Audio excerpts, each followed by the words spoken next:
인류세는 학문적인 것뿐만이 아니라 굉장히 영어로 하면 인게이지먼트인데, 그러니까 그 사회와 같이 이렇게 여러 섹터에서 같이 활동을 하는 게 굉장히 중요하다. 그러니까 단순히 교육하고 연구뿐만 아니라 활동하고 뭐 이런 걸 해가지고, 그런 덕에, 이런저런 활동을 좀 했습니다. 그래서 그것도 간단히 소개를 드릴 텐데요. 그래서 인류세는, 잠깐만요. 인류세는 지질 시대의 새로운 이름이잖아요. 새롭게 제안된 이름인데, 지구의 역사가 다 아시겠지만 한 45억 년 정도 되는데, 지구의 지질 시대, 그러니까 지구의 역사를 이렇게 나누는 게 지질 시대라고 한다면은, 제일 큰 단위가 누대라는 게 있고, 그 다음에 대라는 게 있잖아요. 그러니까 뭐 고생대, 중생대, 신생대. 그래서 고생대, 신생대, 중생대, 신생대를 현생 누대 밑에 두고요. 그리고 신생대를 3기, 4기 이렇게 나누는데, 그게 지질학이 18세기부터 조금 활성화가 됐거든요. 지구의 역사에 대한 연구가.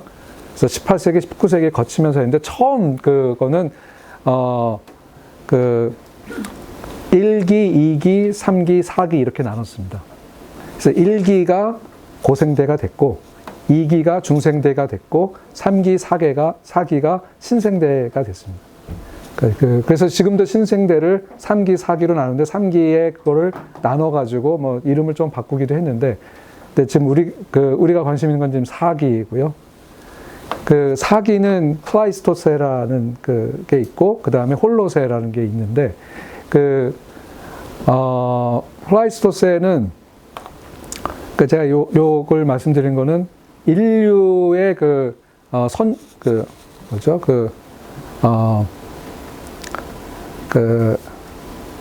원조, 그러니까 오스트랄로피테쿠스, 뭐 네안데르탈인, 뭐 이런 때가 나온 게 이제 플라이스토세입니다.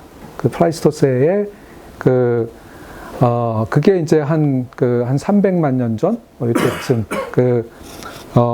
인간의 역사로 하면 구석기 시대 때 이렇게 나오고, 인류가 나온 거는 한 3만 년 전, 호모 사피엔스, 그게 이제 나온 거는 이제 그때도 플라이스토세인데, 이게 빙하기거든요. 빙하기가 끝나고 좀 따뜻해지고, 이게 살만해지면서 이제 아시다시피 이게 농작을 할 수가 있게 되고, 그러니까 우리가 잘 알고 있는 시대 구분하면 이제 신석기 시대가 시작되는 게 이제 홀로세입니다.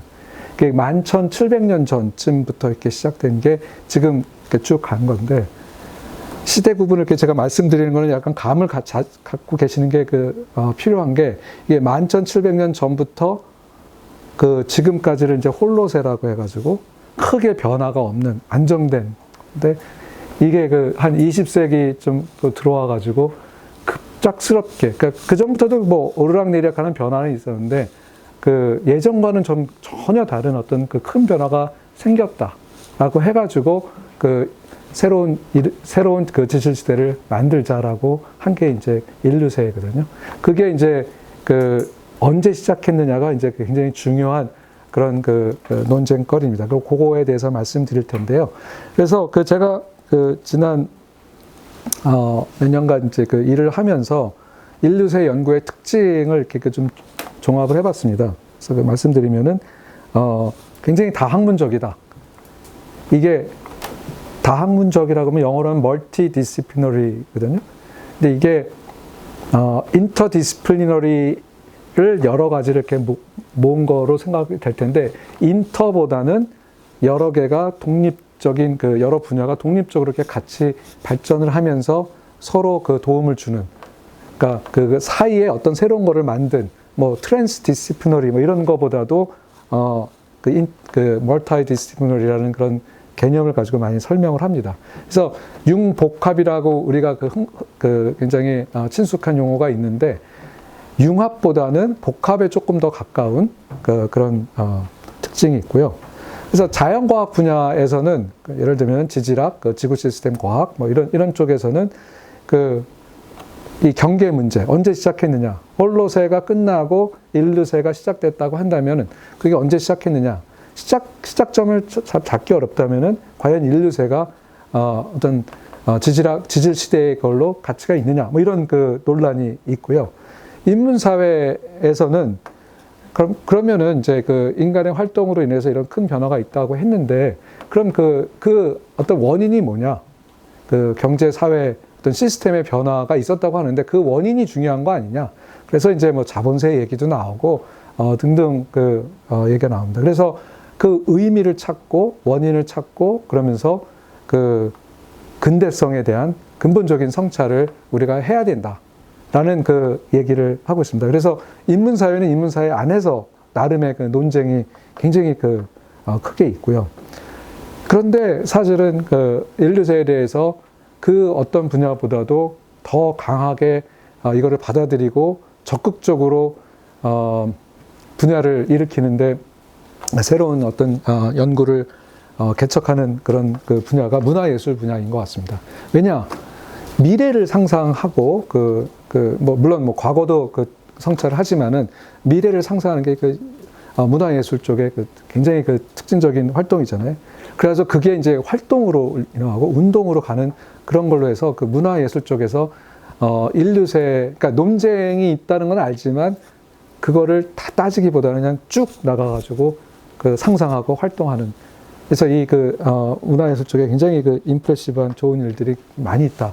말씀을 드리고 있겠습니다. 그래서 주요 메시지는 이것도 이제 구분과 경계와 관련되긴 하지만은 이제 인류세를 받아들인다면은 다시 홀로세로 돌아갈 수 없다는 비가역성. 그리고 우리가 이제 환경, 기후 이런 얘기할 때 지속 가능성이란 말을 많이 하잖아요. 뭐 탄소 중립 얘기를 하고. 이 지속 가능성이라는 것은 기본적으로 매니지먼트 관념에서 나온 겁니다. 경제 관념에서. 그러니까 기존에 우리 경제 시스템은 그대로 두고 뭔가 매니지 잘해가지고 후속 세대들도 같이 살 수 있게 하자라는 거잖아요. 그런데 이제 지금 우리가 맞닥뜨리고 있는 그런 어떤 상황은 그런 상황이 아니다.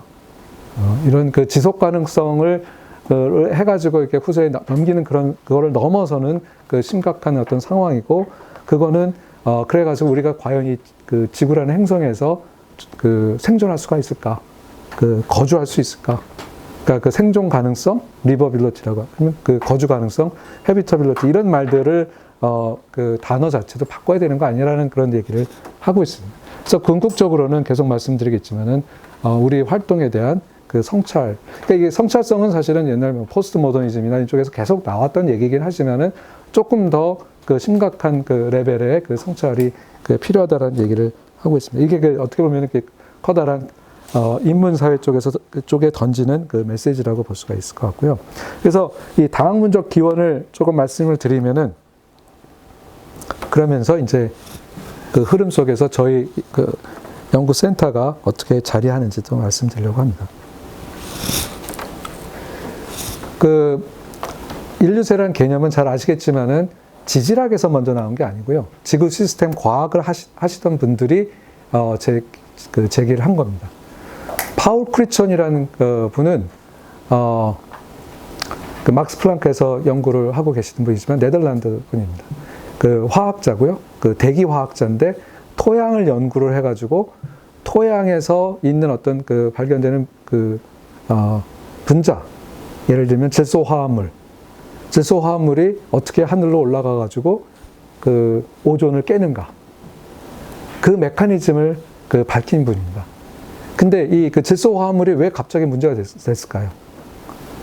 70년대, 80년대.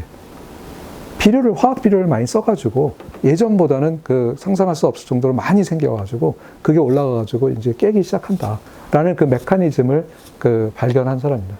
근데 그거에 이제 영향을 받아가지고 아이디어를 받아서 우리가 쓰고 있는 냉매, 그것도 하늘로 올라가면은 안정적으로 머무르면서 오존을 깨가지고, 그래서 그 연구를 한 분들이 1995년에 노벨상을 탔습니다.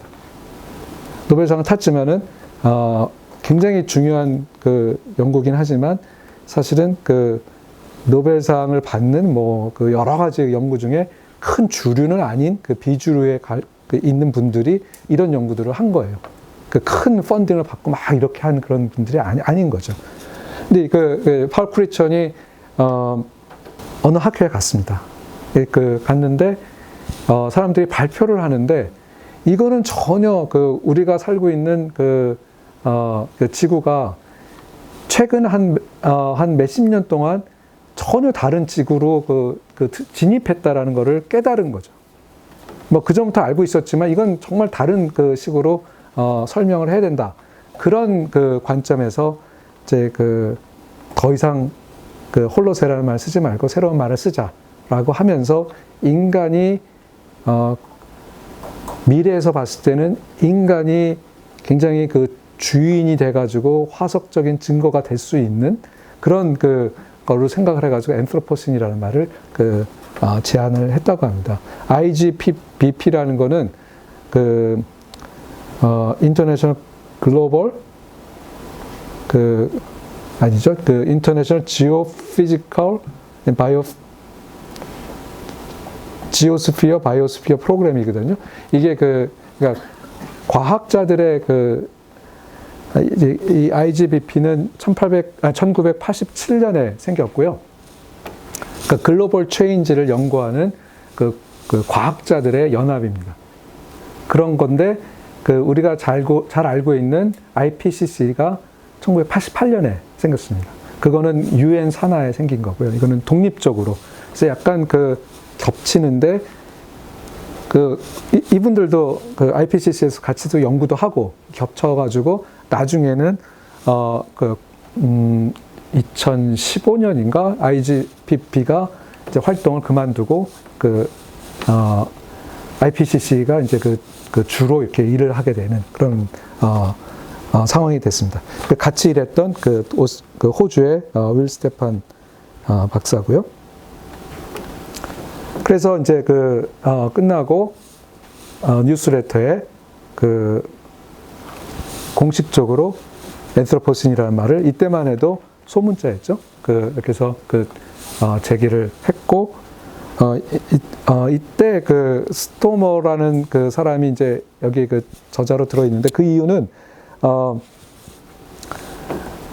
요 전에 학회에서 발표를 할 때는 그냥 그 자리에서 아무 생각 없이 즉각적으로 얘기를 한 거고 과학자니까 이 말을 앤트로포신이라는 말을 쓴 사람이 누가 있을까 해가지고 리터처 리뷰를 한 거죠. 그래서 쭉 했더니 생태학자 중에서 이 말을 1980년대부터 쓰던 사람이 있었다. 그러니까 물고기에 대한 연구를 하시던 분인데 스토머라는 분은 미국에서 그래서 연락을 해가지고 내가 이런 생각을 가지고 있고 당신이 쓰고 있으니까 같이 뉴스레터에 간략한 그런 어떤 아티클을 쓰자 해가지고 이제 오서로 이렇게 올린 겁니다. 근데 그렇지만 쓴 거는 다 크루천이 다 쓴 거고요. 그리고 그 뒤로 스토머는 이제 나는 더 이상 앤트로포신이라는 말을 이렇게 대중화하는데 관심이 없으니까 당신이 알아서 해요. 그래가지고 이제 그 뒤로는 이제 크루천이 혼자 이렇게 한 것처럼 된 거죠. 그런데 요 때에 역사학계에서도 이제 활발하게 연구를 하시던 분이 있었는데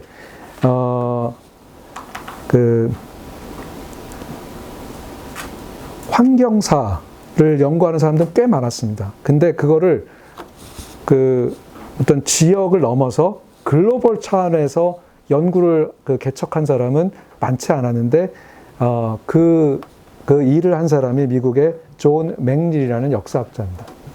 그래서 지구를 단위로 보는 환경사죠. 그래서 쭉 보니까 지구가 정말 달라졌다라는 거를 역사학적인 증거로 제시를 한 책이 이제 2000년에 나온 이 책입니다. 거기에 1장을 보면은 첫 문장이 이런 얘기가 있습니다. 태양 아래 새로운 것은 없다라는 말은 우리가 속담처럼 알고 있잖아요. 사실은 이게 전도서에 성서에 있는 말씀인데 성서를 존중하지만 이는 틀렸다. 인류는 전혀 다른 지구에 살고 있다라는 그 얘기를 여기서 던졌습니다. 크루촌이 이 책을 읽었다고 해요. 그리고 그 북 리뷰도 썼다고 하는데 어디에 썼는지 제가 그건 확인 못했는데 그래서 이제 이 가까워진 거죠. 그 윌 스테판이라는 사람하고 요 세 사람들이 같이 그 아이디어를 낸 게 그러면 어떻게 변했는지 한번 보자. 그래가지고 이 지구 시스템 연구를 하는 사람들이 그래프를 잘 그리잖아요. 이렇게 쭉 어떻게 변하는지, 뭐 CO2 농도가 쭉 올라가는지, 뭐 이런 거를 해가지고 지구 시스템과 사회 경제 시스템이 같이 그 변하는 거를 보고 어느 시점인가를 봤더니 한 1950년 전후로 그 뭐 여러 가지가 GDP도 올라가고 뭐 그 이쪽은 이제 그 사회 경제 시스템인데 인구 증가나 GDP나 뭐 그 비료 쓰는 거나 뭐 투어리즘이나 뭐 여러 가지가 그 지구 시스템 변화와 같이 맞물려서 변화가 있다. 이게 이제 요 A셋과 B셋 12개인데 이게 이렇게 제시를 한 거지 A로 인해서 B가 일어났다라고 어떤 그 인과적인 얘기까지는 할 수가 없었던 거죠. 이거는 지금도 굉장히 어려운 얘기입니다. 그렇지만은 이거를 보니까 사람들이 많이 정말 우리 활동이 뭔가 영향이 있지 않을까라는 생각을 크게 할 수가 있었던 거죠. 그래서 지질학은 굉장히 제가 볼 때는 굉장히 기분 나빴을 것 같아요. 이 지질 시대를 정하는 거는 지질학계 내에서도 아무나 할 수 있는 게 아니라 층서학이라는 아주 특별한 분과에서 하는 거거든요. 그리고 그게 쉽게 정해지는 게 아니라 몇십 년간 그 홀로세라는 말도 그게 1880년에 처음 나왔다가 아이디어가 그 공인된 거는 1880년대, 1880년대, 그러니까 50년 정도가 걸려가지고 공인된 거예요. 그리고 그 증거가 그 제시된 건 한 100년 후에 증거가 제시됐고, 굉장히 어려운 그 과정이거든요. 근데 뭐, 그 지구 시스템 과학하는 사람이 막 이런 얘기하고, 뭐 역사학자가 얘기하는 게 기분 나빴을 텐데, 그 중에 깨인 몇 분이 이제, 아니다, 우리도 심각하게 좀 생각을 할 때가 되지 않는가. 그래가지고, 이 얀 잘라세비치라는 그 영국의 지질학자가 주도가 돼가지고 그래서 이제 그 2006년에 만나고 2008년에 영국의 그 층서학 커미션의 그 분과에 있는 사람 중에 22명 중에 21사람이 같이 이렇게 책을 쓴 겁니다. 약간의 어나운스먼트식의 했고, 그래서 한번 생각해 보자. 그러니까 그 질문식으로 나온 거죠. 그래가지고 그래, 그렇게 하려면은 이걸 좀 공식화해야겠다. 그러니까 여기 21명 중에 하나가 그 필 기바드라고 그 캠브리지 대학의 그 교수인데 이분이 이제 그 지질학계에 여러 가지 그 구조가 있는데요. 거기서 이게 그 층서학 그러니까 International Commission on Stratigraph이거든요. 층서학 분과입니다. 거기에 이게 제 4기 분과의 그 위원장이거든요. 그러니까 4기, 아까 말씀드렸던 그 4기에, 그래서 거기 분과장에서 그 밑에 그 엔트로포신 워킹 그룹을 만들자. 그래서 한번 그 조사를 해봐라. 한번 비판적으로 보겠다. 그러는 거죠. 그래서 이제 이게 요런 얘기가 나옵니다. 여기 2009년에, 그리고 디페시 차크라바티가 쓴 아주 기념비적인 논문이 이때 나왔고요. 그러니까 역사학과 지질학, 지구 시스템 과학 등등이 이렇게 같이 나오고 있는 어떤 상황입니다. 그런데 이러면서 세간의 관심이 확 늘어났습니다. 디페시 차크라바티가 쓴 거 때만 해도 그때만 해도 역사학계에서는 큰 관심을 가지지 않았거든요. 근데 그러니까 인문 사회 쪽에서도 관심이 크게 많지 않았는데, 이게 어떻게 보면은 그 통로를 만들어준 거죠. 그러니까 인간의 역사와 지구의 역사를 합쳐져 가지고 함께 흐르는 그런 어떤 새로운 시대를 생각해야 된다라는 그런 얘기를 했기 때문에, 그래서 보면은 과학계는 과학계 나름대로 특집호를 만들면서 연구를 하기 시작했고, 이코노미스트지에서는 또 나름대로 또 특집호를 또 만들어서 그 Welcome to the Anthropocene 이라는 말을 했고, 그리고 이제 그 독일의 도이체스 뮤지엄에서 이런 그 특집 Welcome to the Anthropocene 전시를 하기 시작했습니다. 이건 아주 샘플이고요. 엄청나게 많은, 그러니까 그 문화 영역 그 등등에서 그 퍼지기 시작하고, 잠깐만요. 그리고 교과서적인 책도 나오고, 그 아티클도 나오고, 그리고 저널도 막 나오기 시작했습니다. 앤트로포신이라는 걸 2013년에 나오고, 이게 그 보면은 약간 조금씩 그 초점은 다르면서 어떤 저널은 우리는 인터디시플리너리다, 우리는 트랜스디시플리너리다, 뭐 우리는 트랜스 멀티디시플리너, 이런 아주 그 말장난 같은 그런 얘기들을 하는데, 관점은 그 인문사회적인 그런 연구를 어느 정도나 받아들일 것이냐의 그 차이라고도 볼 수가 있습니다. 그리고 그 관심이 지구 시스템이냐 아니면 지질학이냐 뭐 이런 쪽에서 좀 다를 수가 있고, 그런데 이 한 분야에 대해서 학술 저널이 이렇게 갑자기 많이 생긴다는 거는 이 자체로 현상인 거잖아요. 그 얘기는 뭐냐면은 앤트로포신이라는 키워드를 선점하려고 하는 겁니다. 가져와서 자기가 하는 게 그 주류라는 걸 그 보이기 위해서 이제 저널도 만들어졌고요. 그리고 이제 약간 제도화되는 그런 또 움직임이 생기는데, 이 하카베라고요. 그 세계 문화의 집입니다. 그 Haus der Kulturen der Welt라고 하는 건데, 그 베를린에 있습니다. 거기에 있는 그 우리 식으로 하면은 그 뮤지엄인데요. 뮤지엄인데 이게 학술 문화 공간, 아주 그 넓은 의미의, 그래서 그 학술의 그 인류세 연구까지 끌어안은 거죠. 그 전통적인 문화예술도 들어가고요. 거기서 이제 앤트로포신 커리큘럼이라고 10년짜리 프로젝트를 했습니다. 그래가지고 사실 앤트로포신 워킹 그룹 그 실무단은 무슨 뭐 큰 펀딩을 받아가지고 한 게 아니라 굉장히 자발적으로 자기 연구비 쪼개가지고 연구를 했던 사람들인데, 그런 사람들을 지원됐습니다. 그 연구를. 큰 프로젝트도. 굉장히 큰 그거고요. 몇 년 전에 이제 끝났죠. 그리고 저희가 시작한 게 그 2018년이었고, 뭐 요때쯤에 그 이제 브루노 라투르라는 그 이제 STS 학자 아니면 기술 철학자 뭐 이런 사람들이 그 굉장히 중요한 얘기를 하면서 이제 신유물론 뭐 이런 쪽에 물꼬도 틀었습니다.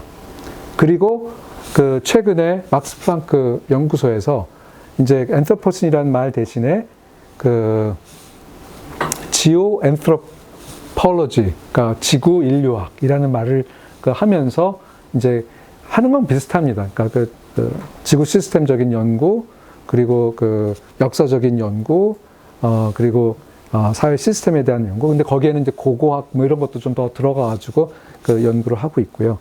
그리고 그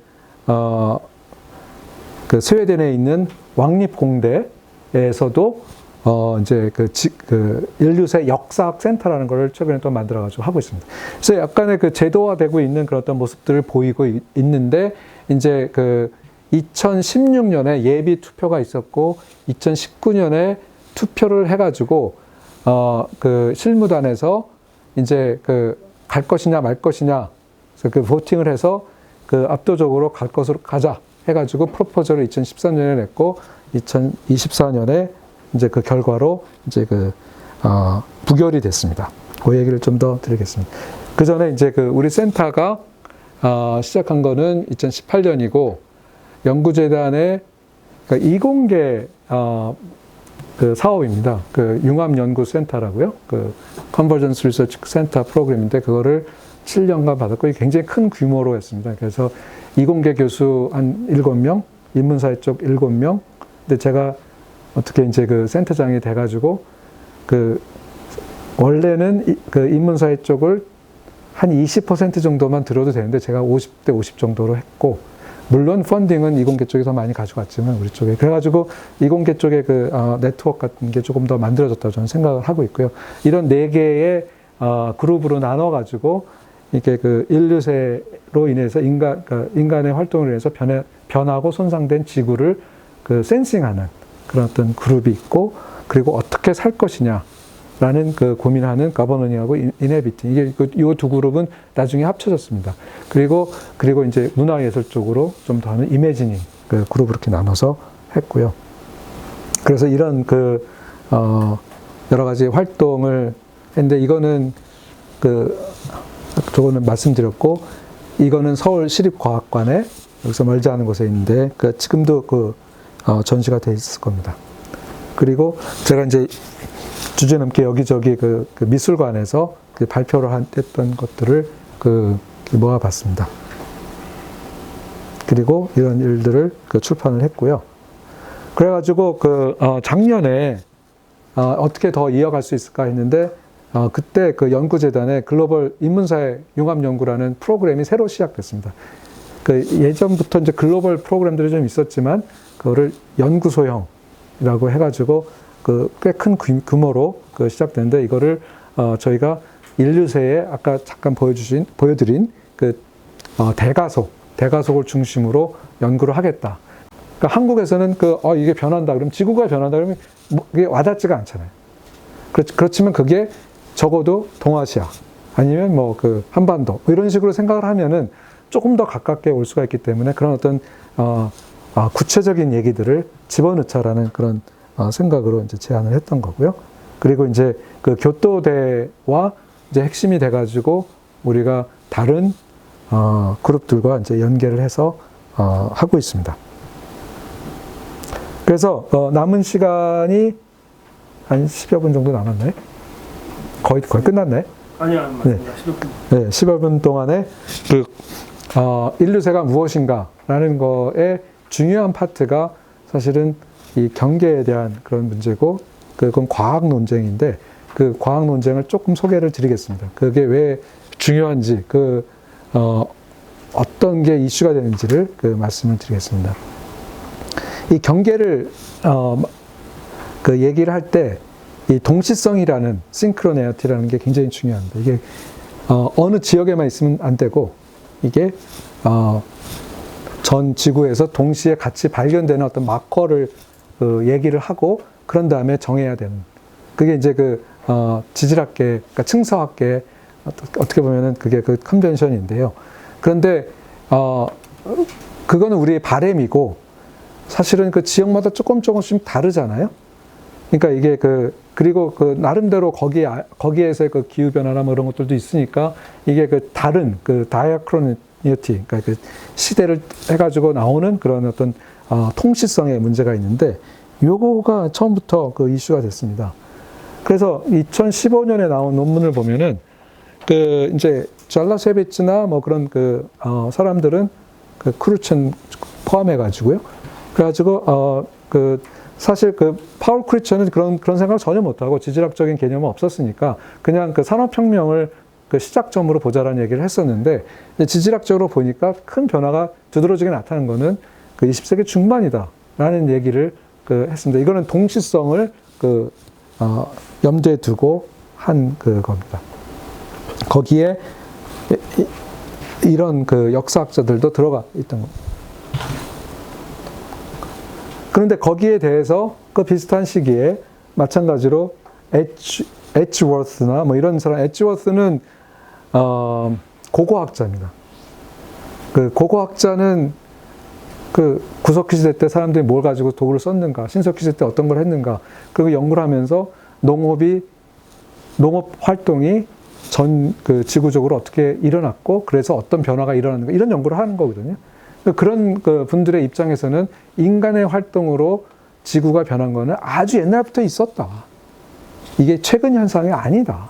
그리고 전 지구적으로도 일어났다. 근데 그거는 굉장히 다이아크로닉하게, 통시적으로 이렇게 일어났다라는 그런 입장입니다. 그래서 얘기를 보면은 이미 홀로세가 시작되기 전에, 그러니까 빙하기에 인간이 첫 번째 거 얘기 말씀드린 겁니다. 맘모스 같은 거대 동물을 멸종시키지 않았느냐. 이것도 굉장히 중요한 증거고, 농업혁명도 있었고, 산업혁명도 있었고, 그런 관점에서 우리가 봐야 된다라는 얘기입니다. 그럴듯하죠? 근데 여기에 이제 지질학자가 그렇지. 거기에 증거를 보는 사람들도 있었고요. 그리고 이제 2015년에 이게 동시적으로 이렇게 보려고 한다면은 이게 20세기 중반에 핵폭탄으로 인해 가지고 이게 낙진이 전 세계적으로 이렇게 퍼졌는데 그거를 우리가 쓸 수가 있을까? 뭐 이런 논의가 시작되었습니다. 그리고 이제 실질적으로 그린랜드 같은 가서 직접 파보니까 굉장히 다르더라. 이 침전된 물질들이 너무 다른데 이것들을 이제 뭐 플라스틱도 있고 뭐 여러 가지 방사성 물질도 있고 플라이 애쉬라고 하는 비산회에 화석연료를 태우면은 굴뚝에서 거의 많은 것들 다 잡아요. 근데 거기서 한 7% 정도는 날아가거든요. 근데 그것도 또 이제 여러 가지 걸로 잡는데 그거를 다 피해가지고 날아다니는 그런 거가 이제 차곡차곡 쌓이면은 그게 이제 지층에 증거로 남거든요. 그것도 거의 낙진과 거의 비슷하게 전 세계적으로 이렇게 보입니다. 그래서 그런 것들이 보인다, 다르다 그런 얘기도 있고, 그리고 이제 필 기바드는 2016년에 쯤 돼서는 우리가 한 8년 정도 이렇게 이런 얘기를 해왔는데 이제 정말 동시성을 증명하기는 어렵다. 그러니까 인류세를 좀 느슨하게 문화적인 용어로 쓰는 게 어떨까라는 얘기를 하기 시작합니다. 그러니까 cultural term으로, 그러니까 지질학적인 텀이 아니라 타협적인 어떤 모습을 보이는 거죠. 그래서 2016년에 예비 투표를 했습니다. 예비 투표 결과 예비 투표는 인류세 실무단 엔트로포신 워킹 그룹 안에서 한 거고요. 엔트로포신 워킹 그룹은 한 40명 내외 정도입니다. 거기에는 역사학자도 들어가 있고 생태학자도 들어가 있고 그리고 고고학자들도 들어가는데 그 사람들은 투표권이 없어요. 그냥 의견을 주는 거죠. 투표권이 있는 사람은 35명이었는데 그 중에서 2명이 기권했고 30대 3으로 예비 투표 결과 이게 지질학적인 시대로 생각할 가치가 있다라고 결정을 한 거예요. 2016년에는 예비 투표입니다. 이게 확정적인 투표가 아니고, 그리고 2019년에는 이게 29대 4로 그러니까 조금 바뀌었죠. 29대 4로 최종 투표 이게 다 90% 정도 되는 그런 어떤 압도적인 결과로 이게 가치가 있다. 실무대 안에서는 그런 어떤 했고 그거를 좀 이끈 사람이 얀 잘라셰비치라는 분입니다. 그리고 이제 그러면 어떻게 할 것인가? 화석 증거 아니면 어떤 CO2의 농도 증거, 이게 홀로세 그거는 그렇게 해서 정한 거거든요. 그린란드의 얼음을 이렇게 시추를 해가지고 거기에 변하는 거기에 있는 방울에 안에 캡처된 공기들의 농도를 봐가지고 거기서 CO2 농도가 어떻게 급작스럽게 늘었는가 뭐 이런 것들을 가지고 증거를 만든 거거든요. 그거 비슷하게 이제 어떤 지역의 증거를 만드는 그게 이제 GSSP 황금못이라는 그런 건데 그걸로 할 것이냐 아니면은 화석 증거가 없는 예를 들면 고생대 이전에 그런 것들은 이제 연대라고 하는데 국제 표준 층서절이라고 하는데 그렇게 할 것이냐 근데 아니다. GSSP로 가자라고 했습니다. 그래서 1950년을 중심으로 해서 이제 증거를 만들자라고 얘기를 했고요. 근데 이때만 해도 그러니까 지질학계의 어떤 리더급의 어떤 사람들은 굉장히 회의적이었어요.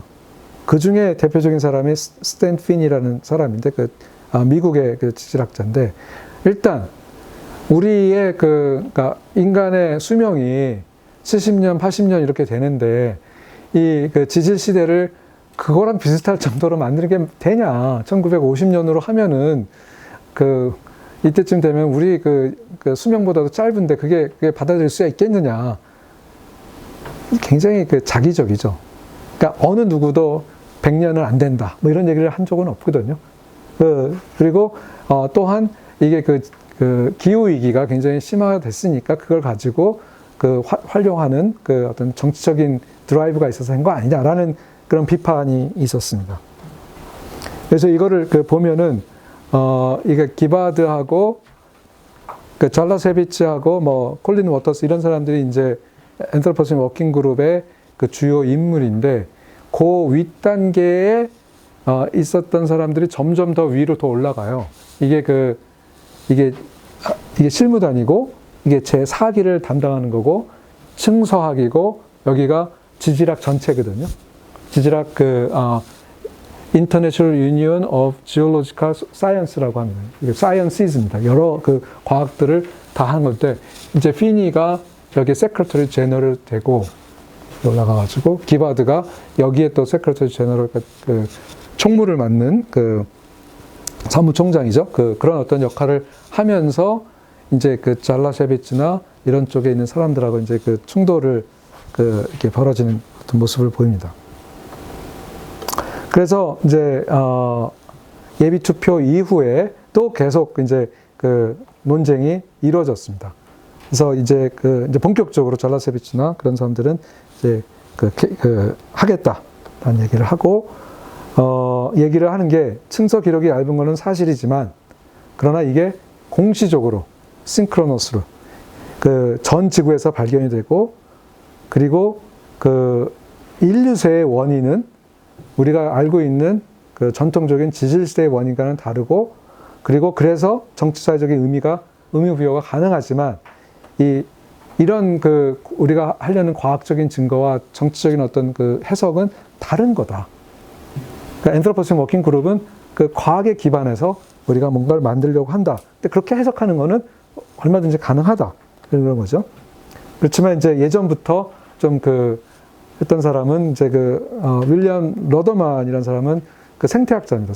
이분은 예전에 얘기했던 사람들과 비슷하게 20세기 이전에도 인류에 의해서 변했던 게 있었고 뭐 멸종의 문제 뭐 등등 해가지고 플렉서블 엔트로포신이라는 그러니까 말하자면 다발적인 인류세 같은 것들을 개념을 얘기하는 사람들이 조금 더 적극적으로 나오기 시작합니다.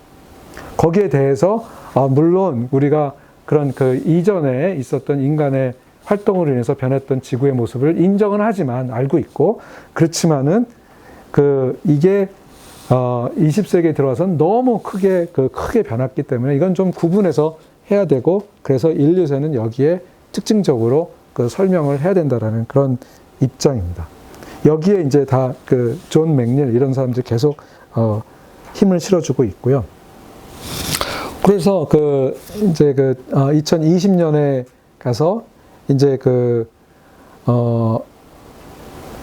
여러 분야와 이 지질학이 합쳐져 가지고 나오는 인류세의 개념을 어떻게 정의할 것인가 이런 문제를 고민하기 시작을 했고 이게 세컨드 라운드로 들어가서 조금 더 구체적으로는 인류세를 하나의 지질 시대로 보일 것이냐 아니면 이벤트로 볼 것이냐라는 그런 어떤 디베이트로 조금 이게 완전히 다른 디베이트는 아닌데 이렇게 조금 더 구체화돼서 이제 나옵니다. 이게 보면은 이게 이벤트냐 에폭이냐 이걸 쓴 거는 아까 에지워스라는 이제 고고학자도 있지만 앤드류 바우어는 스탠퍼드 대학의 인류학자입니다. 인류학자인데 옛날 인류학자이기 때문에 고고학자랑 거의 다름없는 그런 분들은 이제 이벤트다 이거는 그러니까 어떤 지질 시대로 보지 말고 여기저기 이렇게 일어날 수 있는 이벤트로 보자 인간의 활동으로 인해서 변하는 그런 얘기를 하기 시작을 했고 여기 보면은 얼 앨리스는 생태학자고요. 에지워스는 이제 말씀드렸던 고고학자, 기버드 지질학자인데 이런 분들이 엔트로포신 워킹 그룹에 있다가 빠져나갑니다. 이렇게 해서 얼 앨리스가 가장 최근에 빠져나갔고 이제 2022년 정도에 빠져나가면서 이제 아마 기버드 같은 사람은 예전부터 반대 투표를 했을 거라고 저는 생각합니다. 그래서 얼 앨리스는 2023년에 빠져나가면서 그냥 빠져나가면 조용히 빠져나가면 되는데 무슨 공개적으로 내가 왜 빠져나가는지 무슨 사태 변 비슷하게 이렇게 해가지고 아주 구구절절 이렇게 썼어요. 보면은 굉장히 근데 제가 일리세 처음 시작하면서 이거를 소개를 해야 해가지고 그 책을 번역했는데 바로 얼 앨리스 책의 그 책을 번역을 했거든요. 그게 옥스퍼드 대학에서 나오는 Introduction, Short Introduction to Something. 거기에 이제 그거에 저자인데 글은 되게 잘 쓰는데, 그 글솜씨를, 이게 굉장히 이 활동을 평가절하하는 쪽으로 이렇게 쓰어서 깜짝 놀랐습니다. 왜 했는지. 그래서 그 뒤에 이제 본격적으로 이벤트냐 아니면 에폭이냐라는 말들이 쭉 계속되고 있고, 최근에는 네이처의 네이처 커멘트라는 거기에 섹션에 그러면 엔트로포신이 이제 부결이 된 상황에서 그럼 엔트로포신이 뭐냐? 우리가 어떻게 생각해야 되느냐라고 해서 줄리아 데니 토마스는 역사학자입니다. 그리고 나머지는 지질학자고, 그리고 여기에 엔트로포신 워킹 그룹에 이제 요때쯤이면 제가 이제 엔트로포신 워킹 그룹에 들어가 있어요. 그래가지고 거기에 여기에 서명한 그러니까 한 페이지 되는, 두 페이지 정도 되는 거기에 이제 제 이름이 올라가긴 했는데, 그래서 이게 의미가 뭐냐, 앞으로 어떻게 될 것이냐라는 그거를 썼고, 그거는 계속 말씀드렸듯이 20세기 중반쯤에서는 굉장히 비가역적인 그런 상황으로 우리가 들어갔다라고 보는 게 맞다. 그리고 앞으로 더 노력을 해가지고 증거나 이런 것들을 보강을 해야 되고, 중요한 거는 여러 분야 사이에 대화가 잘해야 되는데, 그 대화의 기본적인 것들은 아무 때나 변화를 다 인류세를 본다면은 그게 무슨 의미가 있느냐. 그냥 홀로세로 하지. 근데 20세기 중반에 있었던 아주 특별한 그런 어떤 변화를 우리가 좀 더 주의 깊게 보자라는 얘기를 한 거고요. 거기에 대해서도 또 이제 반대쪽에 있는 사람들이 또 계속 얘기를 하고, 거기에 또 반발한 응답하는 그런 일들이 계속 벌어지고 있습니다. 이 자세한 얘기는, 그러니까 결국은 일르세라는 말 자체가 혼란스러우면 안 되는데, 양쪽이 다 그 얘기는 해요. 혼란스럽지 않기 때문에 내 말을 들어도 하오. 자기 말을 들으면은 딴 쪽에서 혼란스럽다고 하는데 내 말을 들어도 하오. 이런 지금 상황입니다. 그래서 저희가 이제 저희 센터에서는 이거를 쭉 추적을 하고, 때로는 거기에 참여도 하면서 관찰한 거는 인류세가 이제 정말 분야를 넘어서 확산하고 있다.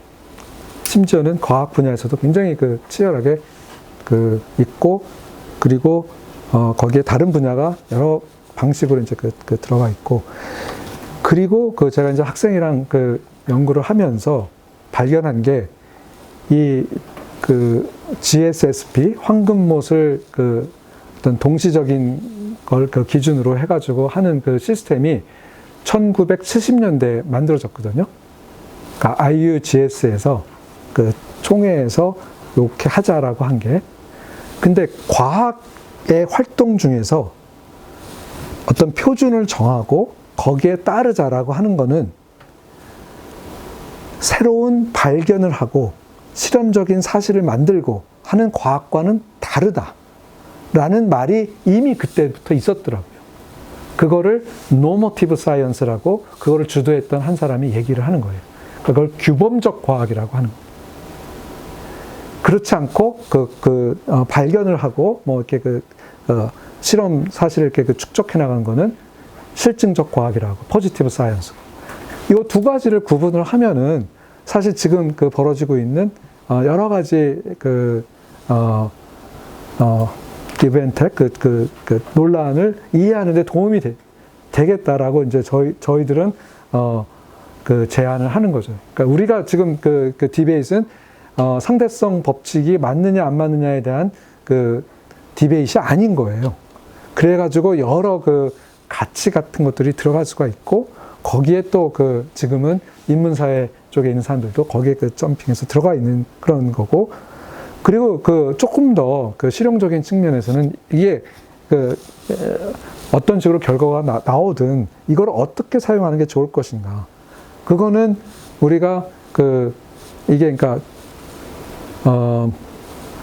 줌인, 줌아웃을 같이 해야 되는데, 그러니까 이 로컬만 생각하는 그 어떤 그 케이스 스터디는 줌아웃을 해가지고 이게 그 행성 레벨에서는 글로벌 레벨에서는 어떤 일들이 벌어지고 있는 것과 이게 연관을 시키려는 노력을 해야 될 거고, 또 이 큰 얘기를 하는 그 사람들은 그게 그 로컬에서는 어떤 의미를 가질 것이냐, 그 뭐 그런 거를 하는 사람들이 생기기 시작했죠. 이미 뭐 가브리엘 헥트라든지 뭐 이런 사람들은 다 그런 얘기를 하는데, 이제 그런 그거를 좀 촉구하는 그게 그 디페시 차크라바트가 최근에 그 막 쓰는 그 책이나 뭐 이런 데 보면은 이 행성적인 얘기를 하는데 그거의 의미를 인문학적으로 해석을 해야 된다. 인문학적으로 해석을 하려면은 결국은 이 로컬의 그 굉장히 다양한 그 사람들의 어떤 생각과 연결시켜가지고 하는 작업들을 해야 되거든요.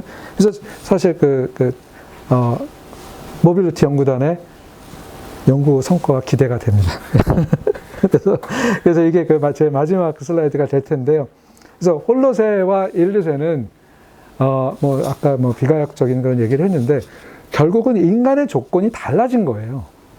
그러니까 한나 아렌트가 얘기하던 인간의 조건에 노동, 작업, 행위 이런 얘기들을 하는데 그게 아니라 행성이 들어간 거죠. 기후가 들어간.